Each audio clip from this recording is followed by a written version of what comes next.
आज प्रभु पांडवों को लेकर के और पहुंचे रणभूमि पर, जहां पर भीष्म पितामह जी 57 दिनों से बाणों की सैया पर पड़े हुए हैं और हर सांस पर कृष्ण कृष्ण कृष्ण कृष्ण कह रहे हैं। जाकर के युधिष्ठिर जी ने प्रणाम किया। भीष्म पितामह जी ने आंख खोल करके देखी, पांडुपुत्र युधिष्ठिर आशीर्वाद दिया है। अर्जुन ने प्रणाम किया तो भीष्म दादा ने कहा, अर्जुन अकेले ही आ गए क्या? अपने सारथी को साथ में नहीं लाए हो? तुरंत भगवान श्री कृष्ण भीष्म दादा के सामने आकर के कहते हैं, दादाजी मैं भी आया हूं ना, प्रणाम करता हूं आपको। भीष्म जी कहते हैं, प्रभु अगर अंतिम समय में मुझे विदाई देने आ ही गए हैं तो यहाँ वहां क्यों खड़े हो रहे हैं? मेरे सामने थोड़ा खड़े होइए ना, मैं आपकी छवि को निहारूं। भगवान मुस्कुरा करके दादाजी की तरफ देख रहे हैं। भीष्म दादा कह रहे हैं कि अर्जुन पहचानते हो इनको, कौन है ये? अर्जुन ने कहा, क्यों नहीं, ये हमारे मामा जी के लड़के हैं। भीष्म दादाजी ने कहा कि आज तक मैं यही नहीं जान पाया अर्जुन की ये तेरा है कौन। अरे कभी तुम इसको अपने मामा जी का बेटा बता करके अपना भैया बना लेते हो, कभी इसके बहन के साथ विवाह करके इसको अपना साला बना लेते हो, कभी अपना सचिव बना लेते हो और कभी अपने रथ की लगाम थमा करके इसको सारथी बना लेते हो। आज तक मुझे यही समझ में नहीं आया कि ये छलिया तेरा है कौन। यम मन से मातुलेयम प्रियम मित्रम सुहृदम अकरो सचिवम दूतम सौहृदादथ सारथिम। ये है कौन तेरा, आज तक मैं यही नहीं जान पाया। भगवान मुस्कुरा करके दादाजी की तरफ देख रहे हैं। दादाजी कह रहे हैं कि प्रभु अगर आप अब अंतिम समय में आए हो ना, तो एक मेरी आपसे प्रार्थना है। क्या? सदैव देवो भगवान प्रतीक्षता कलेवरम यावदिदं हिनोम्यहम् प्रसन्न हासारुण लोचनो लसन मुखाम्बुजो ध्यान पत चतुर्भुजा। हे प्रभु, जब तक अब मैं इस कलेवर को छोड़ करके ना जाऊं तो आप ऐसे ही मुस्कुराते हुए मेरे सामने खड़े रहिए। भगवान ने सोचा इनको तो इच्छा मृत्यु का वरदान है और पता नहीं ये कब जाएंगे यहाँ से। मरना कोई चाहता है क्या? कोई नहीं चाहता। कह जरूर देते हैं कि अब बस मुझे अब इस संसार से छुटकारा मिल जाए, लेकिन जब मरने की बात आती है तो सब कोई कह देता है कि अभी 2-4 साल अभी और जी लें, बढ़िया। तो भगवान ने सोचा कि इनको तो इच्छा मृत्यु का वरदान है। 2-4 महीने का प्रोग्राम अगर मरने का इन्होंने कैंसिल कर दिया तो हमारी तो अच्छी तगड़ी ड्यूटी लगाई इन्होंने। इनके सामने कब तक हम खड़े रहेंगे ऐसे ही? तो भगवान का मुखमंडल थोड़ा सा उदास हो गया। तो तुरंत भीष्म पितामह जी ने टोक दिया, नहीं नहीं प्रभु, ये उदास चेहरा मैं आपका नहीं देखना चाहता। आप तो मुस्कुराते हुए ही सुंदर लगते हैं, क्योंकि आपकी मुस्कान इतनी सुंदर है कि जब से आप मेरे सामने खड़े हो ना तो सैकड़ों बाण, हजारों बाण मेरे शरीर पर लगे हुए हैं, पर मुझे बिल्कुल भी दर्द नहीं हो रहा है, क्योंकि आपकी मुस्कुराहट पे ही ये जादू है। लखी जिन लाल की मुस्कान तिन्हि बिसरी वेद विधि सब योग संयम ध्यान।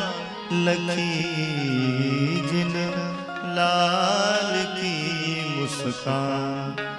तो भगवान की मुस्कान पे ये जादू है। प्रभु ऐसे ही मुस्कुराते रहिए मेरे सामने। भगवान ने कहा ठीक है। भीष्म पितामह जी ने यहाँ पर पांडवों को बड़ा सुंदर उपदेश भी दिया है। दान धर्मान राज धर्मान मोक्ष धर्मान विभागसः स्त्री धर्मान भगवत धर्मान समास अभ्यास योगतः। किसी को समास विधि से बताया, किसी को विस्तार से बताया, दान धर्म के बारे में बताया, राज धर्म के बारे में बताया, स्त्री धर्म के बारे में बताया। अनेक सुंदर उपदेशों को भीष्म पितामह जी ने पांडवों को प्रदान किया। अब अंतिम में भीष्म पितामह जी ने कहा कि अब मैं किसी से बात नहीं करना चाहता, मुझे कुछ समय अब गोविंद के चरणों में कुछ प्रार्थना करनी है, भगवान के चरणों में प्रार्थना करनी है, निवेदन करने दिया जाए। भगवान के चरणों में भीष्म पितामह जी ने सुंदर स्तुति करी है, बड़ी सुंदर स्तुति है भीष्म पितामह जी की। 11 श्लोकों में भागवत में आई है, आप लोग भी श्रवण करें। इतिमति रूपी कल्पिता वितृष्णा भगवती सात्वत पुंगवे विभूमि स्वसुख मुपुगते क्वचित विहर्तुम प्रकृति मुपेयुषि भव प्रवाह। देखिए, हर संस्कृत में किसी भी स्तुति का प्रारंभ होता है तो अर्थ से होता है, लेकिन यहाँ पर भीष्म पितामह जी ने इतिमति रूपी कल्पिता, इति से शुभारंभ करते हैं। वस्तुतः देखा जाए तो स्तुति का अंतिम जब आता है तो उसमें इति शब्द आता है, पर भीष्म पितामह जी ने पहले ही इति लिख दिया। क्यों? क्योंकि बताना चाहते हैं कि प्रभु अब ये हमारे जीवन की अंतिम स्तुति है, अब हम इस कलेवर को छोड़ करके जाने वाले हैं। लेकिन जाने वाले तो हैं, पर जाते जाते एक काम अधूरा छोड़ करके जा रहा हूं प्रभु। भगवान ने कहा इतना इच्छा मृत्यु का तुमको वरदान था, इतने दिन तक तुम रहे, जीवन जिया, और अभी भी काम तुम्हारा अधूरा रह गया। कौन सा काम अधूरा रह गया? तो भीष्म दादा कहते हैं कि बिटिया का विवाह नहीं कर पाया। भगवान मुस्कुरा करके बोले, बाबा जी विवाह तो आपका भी नहीं हुआ था, अरे आप जीवन भर ब्रह्मचारी रहे, तो आपकी बिटिया कहां से आई? भीष्म दादा कहते हैं कि प्रभु जिसकी बिटिया नहीं होती ना, वो गोद भी तो ले लेते हैं किसी को, तो मैंने भी गोद ले लिया एक बिटिया। अच्छा, तो तुम्हारी बिटिया इतनी पढ़ी लिखी रही कि तुमको जिंदगी भर कोई बर ही नहीं मिला उसको? भीष्म दादा कहते हैं हाँ, मेरी बिटिया बड़ी पढ़ी लिखी है, बड़ी होशियार है। कैसी है बताओ? तो भीष्म दादा कहते हैं कि प्रभु ये जो मेरी मति है ना, बुद्धि, इस बुद्धि को ही मैंने अपनी बिटिया बना लिया, और मेरी बुद्धि इतनी सुंदर है कि और ऐसे कोई जगह में देने लायक नहीं है, किसी को मैं समर्पित नहीं कर सकता, क्योंकि मेरी बुद्धि तृष्णा रहित है, वितृष्णा है। तृष्णा क्या होती है? पुत्रेष्णा, वित्तेष्णा, लोकेष्णा, ये तो सबको अच्छा लगता है, पैसे किसको अच्छे नहीं लगते? पुत्रेष्णा किसको नहीं होती? चलो एक बार पुत्रेष्णा वित्तेष्णा से बच भी जाओ तो लोकेष्णा से नहीं बच सकते महाराज।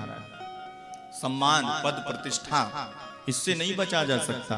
पर भीष्म दादा कहते हैं कि मेरी जो बुद्धि है वो तृष्णा रहित है, कोई भी तृष्णा नहीं है। और प्रभु इस संसार में मैंने बहुत वर खोजा, पर कोई भी मिला नहीं, आप ही हैं इस वर के, इस कन्या, इस बिटिया के योग वर। इसलिए आज मैं आपके चरणों पर ही अपनी बुद्धि को, अपनी मति को समर्पित कर रहा हूँ, क्योंकि आपके चरणों में ये मेरी मति करने लग जाएगी रति, तो मुझे मिल जाएगी सदगति। बड़ी सुंदर स्तुति यहाँ पर भीष्म पितामह जी ने किया है। प्रभु मुझे वो दिन याद आ रहा है जब मैं कौरवों की ओर से युद्ध कर रहा था और आप पांडवों की ओर से रथ चला रहे थे। बाण पर बाण में मारता था। एक दिन तो मैं अर्जुन के रथ को भी तोड़ डाला, अर्जुन का मुकुट भी तोड़ डाला, और अर्जुन चटपटा करके आपकी ओर बढ़ा कि प्रभु अब रक्षा करिए, ये तो आज मुझे समाप्त ही कर देंगे। उस समय आपने ना आओ देखा ना ताव देखा, तुरंत रथ के पहिए को ही उठा करके मुझे मारने के लिए दौड़े थे प्रभु आप। ऐसा लग रहा था कि कोई गजराज के ऊपर कोई सिंह आक्रमण कर रहा हो। वो सांवली सनोली सूरत आपकी मेरे हृदय में आज भी बसी हुई है। हल्की हल्की धूल आपके दिव्य चेहरे पर पड़ी हुई थी। सावला सलोना स्वरूप आपका वैसे भी है, और धूल जम गई थी तो ऐसा लग रहा था कि आप पाउडर लगाए हो। सुंदर सुंदर अलकावलियां आपके चेहरे पर थी प्रभु। भगवान इतने सुंदर हैं कि भगवान को आभूषण पहनने की आवश्यकता नहीं होती, आभूषण ही सुंदर हो जाते थे भगवान के अंगों पर आकर के। धूरी भरे अति शोभित श्याम जू, तैसी बनी सिर सुंदर चोटी। खेलत खात फिरे अगना, पग पैजनि बाजत पीरी कछोटी। बाछबि को रस खान बिलोकत, भारती काम कला निधि कोटि। काग के भाग कहाँ कहिए, हरि हाथ से ले गयो माखन रोटी। तो भगवान की सुंदरता का वर्णन किया ही नहीं जा सकता। हे प्रभु, आपकी वो छवि मेरे हृदय में अभी भी विराजमान है। यहाँ पर सुंदर भीष्म पितामह जी ने भगवान की बड़ी दिव्य स्तुति करी है और अंतोगत्वा प्रभु के चरणों पर ही भीष्म पितामह जी ने अपने प्राणों को न्यौछावर कर दिया। तत्र दुंदुभियो नेदुर देव मानव बाधिता। देवताओं ने देखा कि भीष्म पितामह जी ने शरीर छोड़ा है तो दुंदुभियां बजने लगी, अंबर से सुमन बरसने लग गए और भीष्म पितामह जी भगवान के धाम को गए। बोलिए भक्त वत्सल भगवान की जय।